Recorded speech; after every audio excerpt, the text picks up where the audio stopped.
નમસ્કાર, હું ડોક્ટર કૌશલ Bhatt, paediatric physiotherapist Bhavnagar.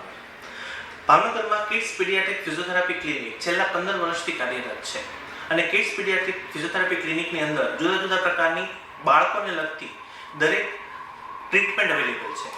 તો આ પોડકાસ્ટમાં આજે આપણી સાથે છે કિડ્સ પીડિયાટ્રિક ફિઝિયોથેરાપી ક્લિનિકના પીડિયાટ્રિક ફિઝિયોથેરાપિસ્ટ અને ઓરોમોટર સ્પેશિયાલિસ્ટ ડોક્ટર નિકિતા. નિકિતાબેન, નમસ્તે. પહેલો પ્રશ્ન, સૌથી પહેલા લોકોને આપણે જણાવીએ કે ઓરોમોટર થેરાપી એટલે શું? નમસ્કાર. ઓરોમોટર થેરાપી એટલે આપણે જે બોલવામાં તેમજ જમવામાં જે મસલ યુઝ કરીએ છીએ એને મજબૂતાઈ વધારવી, એને ઓરોમોટર થેરાપી કહેવાય. આ મસલ કયા કયા હોય તો કે ટંગ, લિપ્સ અને જો, એ બધા મસલની મજબૂતાઈ વધારવી એટલે એને ઓરોમોટર થેરાપી કહેવાય. તો આપણા ક્લિનિકમાં આપણી પાસે સ્પીચ થેરાપી લખાઈને પેશન્ટ આવતા હોય છે, તો શું આ ઓરોમોટર થેરાપી એની અંદર એપ્લાય થઈ શકે? હા, થઈ શકે. કેમ કે ઓરોમોટર થેરાપી એ સ્પીચ થેરાપીનું બેઝ છે, એટલે એ સ્પીચ થેરાપીનો જ એક પાર્ટ છે. તો તમે પીડિયાટ્રિક ફિઝિયોથેરાપિસ્ટ છો, તો શું તમે આ કામ કરી શકો? હા, એટલે મેં એના માટેની કોર્સ કરેલો છે, ઓરલ પ્લેસમેન્ટ થેરાપી.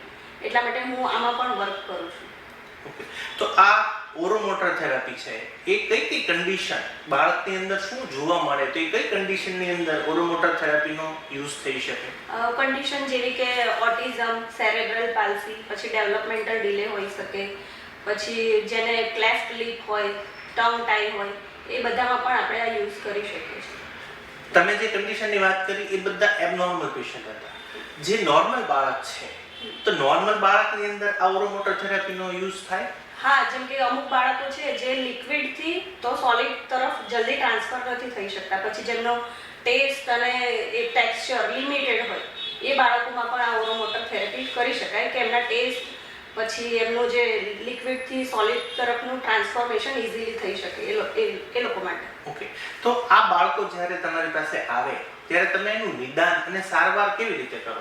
એ બાળકથી બાળક અલગ હોઈ શકે. પહેલાં તો આવે એટલે અમે એમનું અસેસમેન્ટ કરતા હોઈએ છીએ. અસેસમેન્ટ પરથી અમને ખબર પડે કે એને કઈ પાર્ટમાં તકલીફ છે.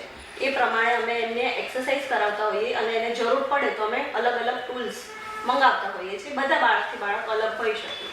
તો એક કન્સેપ્ટ એવો હોય છે કે ઘણી વખત બાળકને બ્રશ ઘરે લઈ લે અને બ્રશ મોઢામાં ફેરવે અને એમને એવું લાગતું હોય કે ઓરોમોટર થેરાપી છે, તો શું એ બ્રશ ફેરવવાથી ઓરોમોટર થેરાપી થઈ જાય?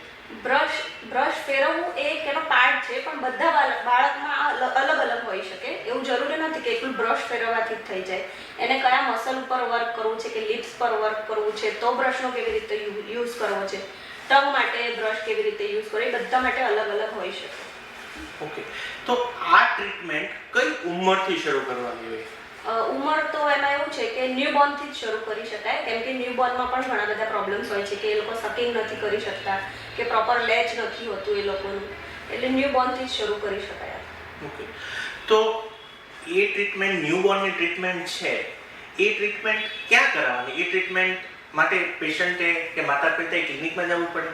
એટલે એ 3 રીતે થઈ શકે. કાં તો હોસ્પિટલ બેઝ થઈ શકે, ક્લિનિક બેઝ થઈ શકે અને હોમ બેઝ પણ. જેવી જરૂરિયાત એ પ્રમાણે. જેમ કે મધરને હમણાં સિઝેરિયન જ કર્યું હોય તો એ કદાચ અહીંયા ના આવી શકે તો અમે ઘરે પણ જતા હોઈએ છીએ. એવી રીતે ક્લિનિક પર આવે કાં તો હોસ્પિટલમાં. એવી રીતે 3 રીતે થઈ શકે. તો એ ટ્રીટમેન્ટને પણ ઓરોમોટર થેરાપી કહેવાય? એને ફીડિંગ થેરાપી કહેવાય.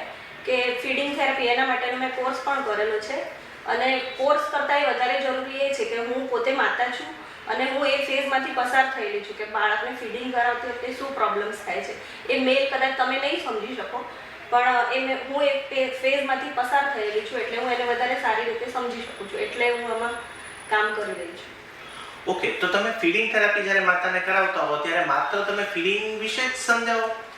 ના, એઝ અ પીડિયાટ્રિક ફિઝિયોથેરાપિસ્ટ અને એઝ અ ફિઝિયોથેરાપિસ્ટ અમે માતાએ કઈ પોઝિશનમાં ફીડિંગ કરાવવું જોઈએ, બાળકને કઈ રીતે હોલ્ડ કરવું જોઈએ કે જેનાથી ફીડિંગ ઇફેક્ટિવલી થઈ શકે, એના ઉપર પણ વર્ક કરતા હોય છે કે આગળ જતાં માતાને પણ બેક પેનના ઇશ્યુ ને બધું ના થાય.